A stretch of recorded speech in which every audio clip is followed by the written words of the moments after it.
नमस्कार।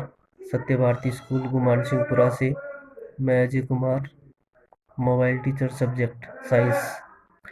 आज हम प्रकाश के परावर्तन के बारे में अध्ययन करेंगे। प्रकाश का परावर्तन यानी प्रकाश की किरण जब किसी चमकीली सतह या दर्पण के ऊपर टकराती है तो टकरा करके वापस उसी माध्यम में लौट जाती है। प्रकाश की इस घटना को प्रकाश का परावर्तन कहते हैं। यदि चित्र के अनुसार इसका अध्ययन करें तो आपके सामने यहाँ पर एक प्रकाश स्रोत है। प्रकाश स्रोत से प्रकाश की एक किरण चल करके आ रही है।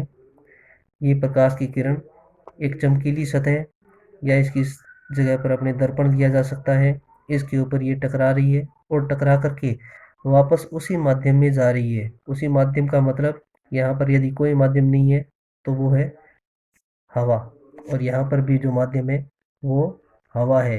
यानी जिस माध्यम से ये आई है टकरा करके वापस उसी माध्यम में लौट रही है। तो प्रकाश के द्वारा इस प्रकार की जो घटना होती है उसको प्रकाश का परावर्तन कहते हैं। अब यहाँ पर ये जो किरण है और ये यहाँ से टकरा करके जो वापस जा रही है, इन दोनों किरणों को दो अलग अलग नाम दिए जाते हैं। जो किरण प्रकाश स्रोत से दर्पण के ऊपर या चमकीली सतह के ऊपर टकराती है उसको बोलते हैं आपतित किरण। यानी आपतन का अर्थ होता है गिरना। जो किरण गिरती है पहले वो आपतित किरण कहलाती है, तथा टकराने के बाद जो किरण वापस मुड़ती है उसको परावर्तित किरण कहा जाता है। यानी परावर्तन होने के बाद जो किरण वापस आती है वो परावर्तित किरण होती है।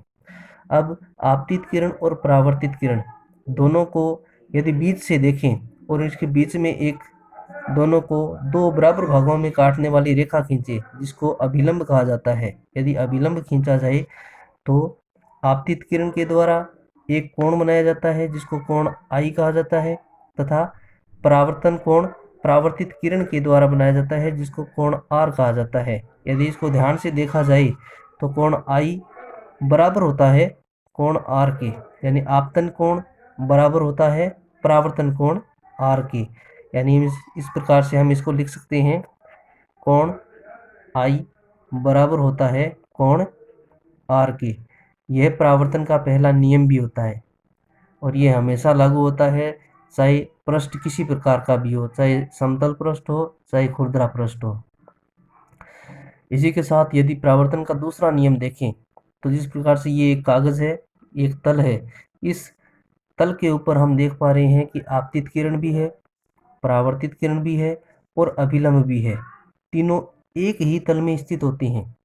यह परावर्तन का दूसरा नियम है। ओके, धन्यवाद।